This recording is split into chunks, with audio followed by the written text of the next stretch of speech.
So good morning guys, आप सभी का स्वागत है मेरे न्यू व्लॉग पर।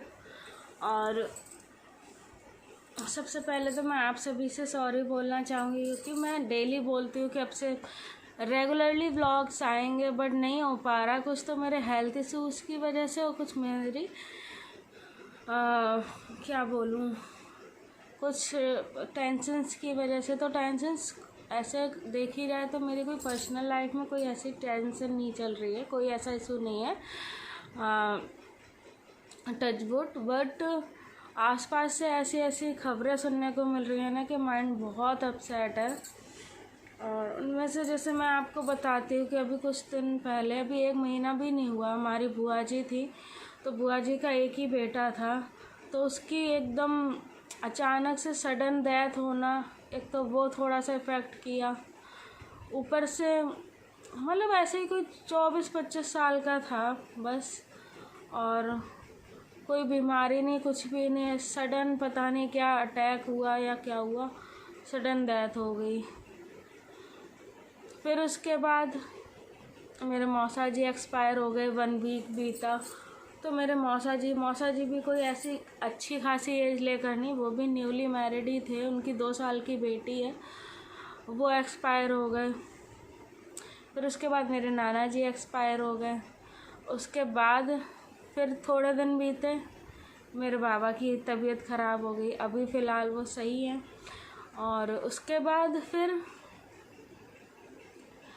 मेरी जो चाची सास है, उनके रिलेशन में एक बेटा 13 साल का मात्र था, वो लड़का अपने माँ बाप का, और वो भी एक्सपायर हो गया।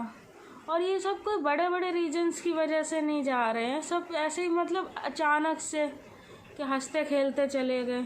और फिर कल की बात है, मेरी जो मौसी, उनके एक देवर एक्सपायर कर गए। देवर भी क्या, बेटा ही था वो उनके लिए, क्योंकि मौसी के तो कोई बेटा था नहीं, तो वो उसे ही बेटा मानती थी, और वो भी अपनी भाभी को बिल्कुल माँ की तरह ही मानता था। तो उसकी भी एज कुछ ऐसी नहीं थी, जाने वाली 25-26 साल। तो बहुत दिनों से यही सब सुनने को मिल रहा है कि मतलब एक एज पर जाकर इंसान जाए ना तो उसका इतना कष्ट नहीं होता, बट जिसने अपनी रियल लाइफ अभी स्टार्ट भी नहीं की और वो चला जाए तो फिर बर्दाश्त नहीं होता है। सुनने में ही अजीब लगता है, सुनने में अजीब, और फिर माइंड यही चलता है कि मतलब क्या हुआ, एज का कोई मतलब वही नहीं रहा है अब। पहले हम लोग एक अंदाज़ा लगाते थे कि चलो अभी हमें 40 साल जीना है, 50 साल जीना, 80 साल जीना है। पहले के लोग तो 100-100 साल के भी। और अभी आपको सीरियसली बताऊं, आप कहोगे कि ऐसे बोल रही है, 100-100 साल के, 110-10, 20-20 साल के लोग बुजुर्ग बैठे हुए हैं, जो अपने से डबल ट्रिपल एज लेकर जी रहे हैं। सब कुछ उनके काम हो गए, सारी जिम्मेदारियां पूरी कर गई। हालांकि वो बैठे, अच्छी बात है, उनके कर्म में वो बैठे, लेकिन ये जो छोटे छोटे एज के लोग जा रहे हैं ना, इनको जब देखते हैं ना तो ऐसा लगता है इससे अच्छा तो वही ख़त्म हो जाते, कम से कम इनकी एज बढ़ जाती। बट ऐसा नहीं होता ना, ऐसा हम लोग सिर्फ सोच सकते हैं, बट जो लिखा होता है, जितनी सांसें देकर भगवान जी ने भेजा है हमें उतनी ही सांसें मिलनी है। लेकिन जब भी ये सब सुनते, 1 महीने से इतनी ज़्यादा ये सब उल्टी सीधी बातें सुनी, इतनी ज़्यादा उल्टी सीधी खबरें सुनी।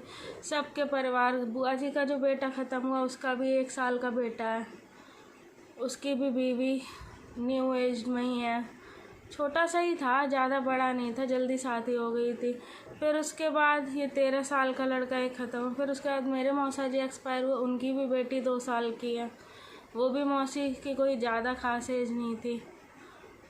ये सब सुन के कि जाने वाला तो चलो चला ही गया, उसका हम क्या कर सकते। लेकिन जो वो अपने पीछे परिवार छोड़कर जाता है ना, उसे वो तो ज़िंदगी भर वो कष्ट काटना पड़ता है। तो उनके बारे में सोचकर ज़्यादा बुरा लगता है कि जाने वाला तो चला ही गया, उसका क्या, वो तो भगवान के पास चला गया, आनंद में होगा।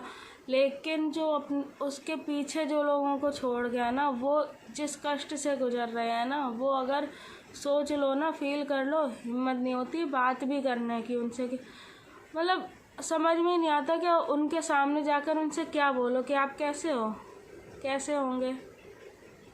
ये जिसने अपना बेटा खोया है, या जिसने अपना पति खोया है, वो कैसा हो सकता है, समझ में नहीं आता कि मतलब क्या ही बोलो उनसे, क्या मतलब कुछ नहीं, वर्डलेस, स्पीचलेस हो जाते हैं। और इन सब चीज़ों से इतना इफ़ेक्ट हो रहा है ना कि कुछ समझ में नहीं आ रहा है। बहुत दिनों से सोच रहे थे आपसे शेयर करें नॉर्मल ब्लॉग लाने की भी ट्राई किया, बट नॉर्मल नहीं हो पा रहा। वो इसी वजह से नहीं हो पा रहा है कि इतने सारा माइंड में अंदर बातें भरी हुई हैं कि कैसे भगवान इतना निर्दयी हो रहा है कि इतने छोटे छोटे उम्र के लोग जा रहे हैं अपने पीछे पीछे इतनी जिम्मेदारियां छोड़कर। समझ में ही नहीं आता कि आजकल उम्र का इतना तो क्लियर हो गया कि उम्र का कोई भरोसा नहीं। आज हम हैं और अगले ही पल हम हैं या नहीं ये भी नहीं पता, क्योंकि जितने भी लोग एक्सपायर किए हैं ना, इनके कोई भी बड़ा रीज़न नहीं था, कोई बड़ी बीमारी से नहीं लड़ रहा था, कोई कुछ नहीं, सब सडन गए हैं कि कोई सोच भी नहीं सकता है कि अभी अगले पल ये हैं, अगले पल ये नहीं रहे। मतलब ट्रस्ट ही नहीं हो रहा कि ऐसा भी हो गया क्या। खैर, इस व्लॉग में मैं आपसे सिर्फ यही शेयर करना चाह रही थी जो मेरे दिमाग में इतने दिन से चल रहा था, बट मैं बता नहीं रही थी या बता नहीं पा रही थी। इस बारे में मैं बोल ही नहीं पा रही थी, बट माइंड में चल रहा था, इसको समझ ही में नहीं आ रहा है। एकदम सुन सुन के एकदम बेजान से। इसी बीच में मेरी तबीयत भी बहुत ख़राब रही, तो उसका भी आपने असर देखा होगा। खैर, भगवान से दुआ करते सभी को अपने अच्छी जगह स्थान दें अपने पास। लेकिन वही बात है, उनको तो स्थान अच्छी जगह दे देंगे भगवान, उन्होंने तो उनको तो अपने पास बुला लिया, अपने पास गोद में बिठाएंगे, बट जो पीछे छोड़ गए उनका कष्ट कैसे रहे। भगवान उनको हिम्मत देना कि वो इस कष्ट, हम तो उनसे ये भी नहीं बोल सकते कि आप हिम्मत रखो, क्योंकि हिम्मत कैसे नहीं रखी जाती ना, हिम्मत नहीं रख पाता। जिसका इंसान जाता है ना वो जानता है कैसे कि हिम्मत नहीं रखी जाती है।